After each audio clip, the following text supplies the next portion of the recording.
আসসালামু আলাইকুম। প্রিয় দর্শক, অন্য মঞ্চের আলোচনায় আপনাদের সকলকে আমন্ত্রণ জানাচ্ছি। আজ আমাদের সঙ্গে আমন্ত্রিত অতিথি হিসেবে আছেন জাহাঙ্গীরনগর বিশ্ববিদ্যালয়ের শিক্ষক ডক্টর রিজওয়ানা করিম স্নিগ্ধা। ডক্টর স্নিগ্ধা, আপনাকে আমাদের অনুষ্ঠানে স্বাগত জানাচ্ছি। আপনাকে অনেক ধন্যবাদ মাসুদ ভাই, আমাকে কথা বলার জন্য আমন্ত্রণ করার জন্য।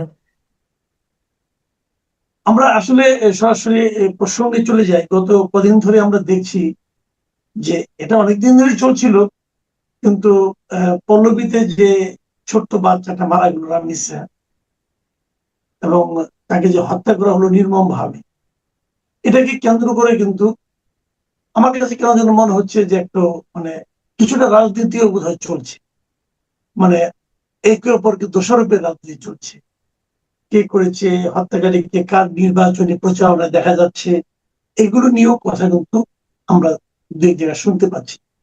এর মধ্যে সরকারের ভূমিকা, সরকার প্রধানের ভূমিকা, সেগুলো নিয়ে আলোচনা হচ্ছে।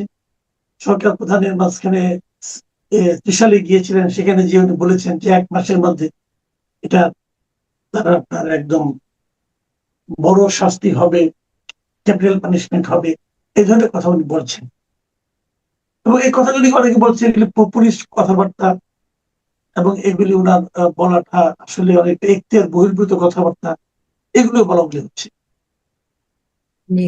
তো এর বাইরে আমরা দেখছি যে চট্টগ্রামে একটা ঘটনা ঘটলো, যেদিন প্রাইম মিনিস্টার পল্লবীতে গেলেন রামিসার এখানে। সেদিন দেখলাম যে আপনার চট্টগ্রামে একজন এরকম ধর্ষণ প্রচেষ্টার একজন আসামিকে জনগণ পুলিশের কাছ থেকে ছিনিয়ে নেওয়ার চেষ্টা করেছিল। এই যে মানুষের মানসিকতা ধর্ষণের প্রতি, ধর্ষকদের প্রতি, এবং এই সমস্ত ঘটনার প্রতি, এই পুরো বিষয়টাকে আপনি মানে সামাজিক ভাবে কিভাবে বিশ্লেষণ করবেন? আচ্ছা মাসুদ ভাই, এখানে আসলে অনেকগুলো ইস্যু আপনি প্রশ্নের মধ্যে মানে অনেক অনেক মাল্টি লেয়ার কোশ্চেন আসলে। প্রথম কথা হচ্ছে যে আমি যদি সহজ করে বলি যে আপনার ধর্ষণটা তো মানে শুধু রামিসা না, মানে এটা কিন্তু আপনি ক্রনোলজিক্যালি দেখবেন এটা বাড়ছে। তো এটার কিন্তু একটা সমাজতাত্ত্বিক ব্যাখ্যা আছে, যে সমাজতাত্ত্বিক ব্যাখ্যা বা একটা নৃবৈজ্ঞানিক ব্যাখ্যা বিশ্লেষণ এই মুহূর্তে যদি আমি আপনার এখানে দিই, আমি দিতে পারি, কিন্তু একটা ফ্যাক্টর কি, আমাদের কান সেটা শোনার জন্য প্রস্তুত না, এই সতর্কতাটাও আমি দিতে চাই। এবং এই যে কান শোনার জন্য প্রস্তুত না, এবং আলটিমেটলি সোসাইটিও প্রস্তুত হয় না, এবং এই ঘটনাগুলো বেড়ে যায়। যেমন আপনি দেখবেন যে একটা তো সকলেই বলে, কমন কথা এটা আছে এবং এটা খুব গুরুত্বপূর্ণ পয়েন্ট, সেটা হচ্ছে বিচারহীনতা সংস্কৃতি, যেটা নিয়ে আপনি দেখবেন যে পপুলার টক হচ্ছে। সবার আগে রামিসার বাবা বলছে যে আমি বিচার চাই না, ইত্যাদি ইত্যাদি, এগুলো তো চলছে। বা আপনার প্রধানমন্ত্রী বলে দিলেন যে 1 মাসের মধ্যে বিচার হবে। আমিও ব্যক্তিগত ভাবে মনে করি না এটা বলা সমীচীন হয়েছে।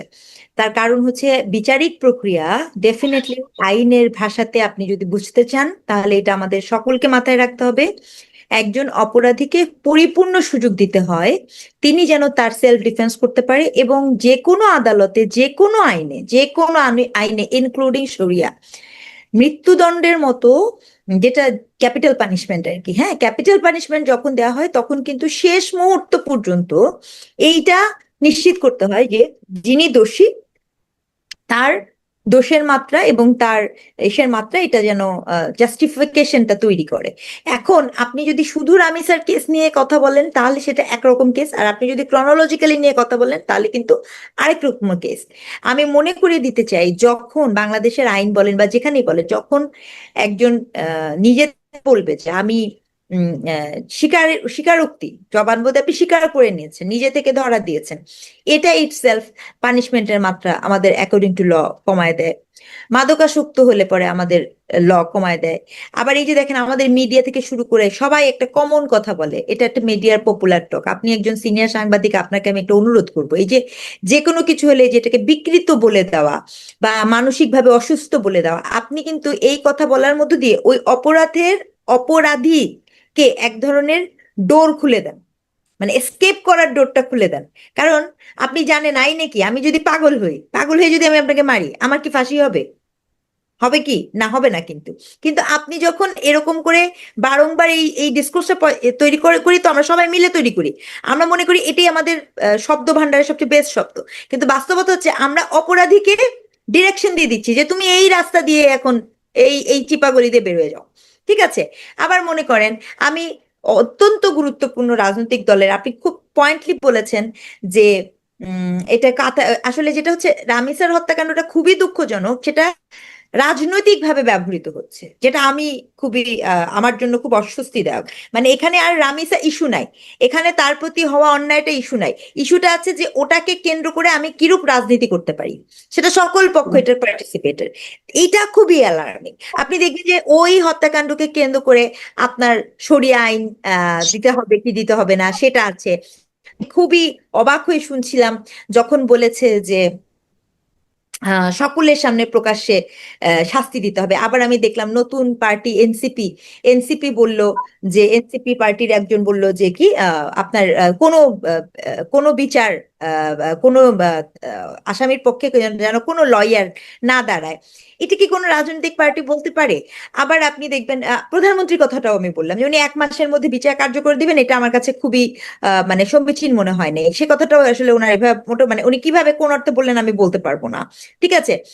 তারপরে মনে করেন মানে আমার কাছে সকল পক্ষের মনে হচ্ছে কি একটা একটা পপুলিস্টিক একটা আচরণ, কোন কথা বললে আমার সুবিধা হবে এরকম একটা কথা। এর মধ্যে আমি একজনের কথা দেখলাম আমার ভালো লেগেছে সম্ভবত, এবং সেটি হচ্ছে ঘটনাচক্রের স্বরাষ্ট্র উপদেষ্টা সালাউদ্দিন আহমেদ।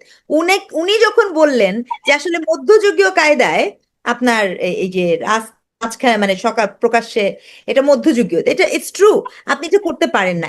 আবার মির্জা ফখরুল ইসলাম আলমগীরের মেয়ে উনার একটা বক্তব্য আমি দেখেছি, সেটাও আমার কাছে খুব ভালো লেগেছে। সেটাতে উনিও বলছিলেন এরকম একটা কথা যে আপনাকে বিচার কার্যটা সুষ্ঠুভাবে সম্পাদন করতে হবে।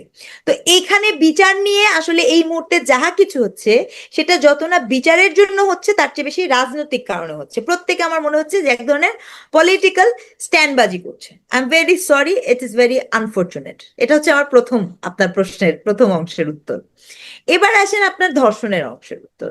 আমি আপনার শোতে অতীতেও বলেছিলাম, আপনার মনে আছে, এর আগের প্রিভিয়াস শোটাতেই আমি কিন্তু বলে গেছিলাম, আপনার মনে পড়ে যদি একটু, যে যত বেশি আপনি ধর্ষণের শাস্তি মৃত্যুদণ্ড কঠিন এরকম করবেন, তত বেশি প্রমাণটাকে নিশ্চিহ্ন করার জন্য নিশ্চিত করা হবে যাতে করে ভিকটিমকে মেরে ফেলা হয়। ইফ ইউ গো ব্যাক, মানে আপনার যদি মনে পড়ে, আমি বলেছিলাম যে ভিকটিমের বয়ান খুবই গুরুত্বপূর্ণ।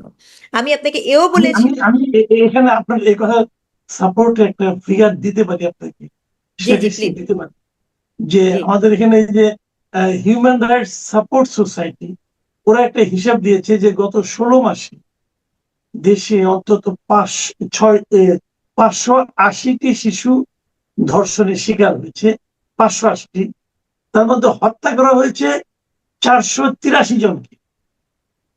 ভাবেন, 500 জনের মধ্যে 483 জনকে হত্যা করা হচ্ছে, মানে 80% ভিকটিমকে হত্যা করা হয়েছে।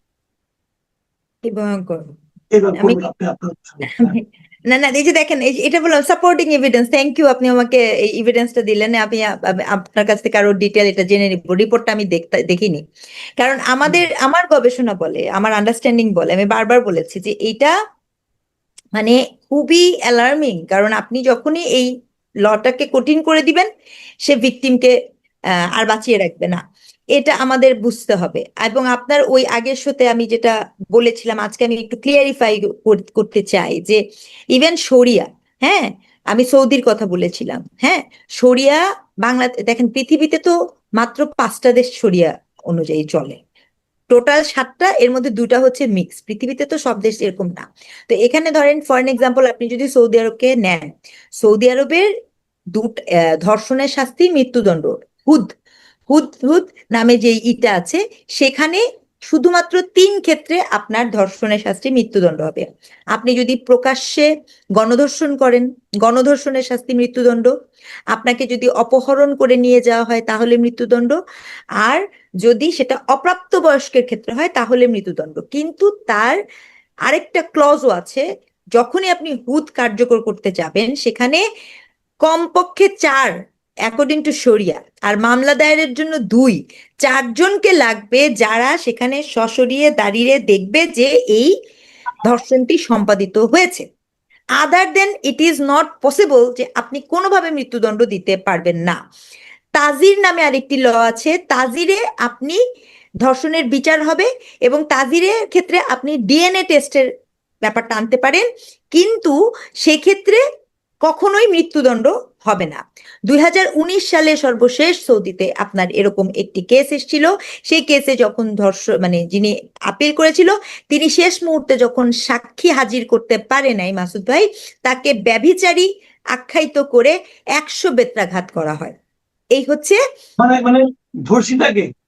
জি, ভিকটিমকে। কারণ নিয়ম হচ্ছে যদি আপনি প্রমাণ না করতে পারেন, মানে একে তো আপনার ওই 4 সাক্ষী লাগবে, কোনো কারণে যদি সাক্ষী বিট্রে করে বা সাক্ষী বলে আমি সাক্ষী দিব না, তখন আপনার ওই নারী ব্যভিচারী হিসেবে প্রমাণিত হবে এবং তাকে 100 বেত্রাঘাত করা হয় যে সে সমাজে ব্যভিচার সৃষ্টি করছে।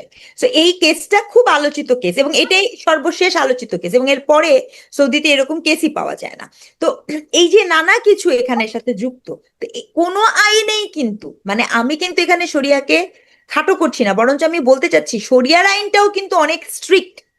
ক্যাপিটাল পানিশমেন্টের ক্ষেত্রে শরিয়ার আইনটাও কিন্তু অনেক স্ট্রিক্ট। মানে এখানে অনেক ধরনের প্রমাণ কিছু দেওয়া আছে, কোনো আইনই কিন্তু এখানে এত ইজি টু গো না। তো এই পুরো প্রক্রিয়াটা আপনার যেভাবেই হচ্ছে, আপনার আফগানিস্তানের কথা বলা হবে, ভাই আমি মাসুদ ভাই, আফগানিস্তান তো গত 3 দিন আগে বাল্য বিবাহকে লিগালাইজ করেছে। তারা বলেছে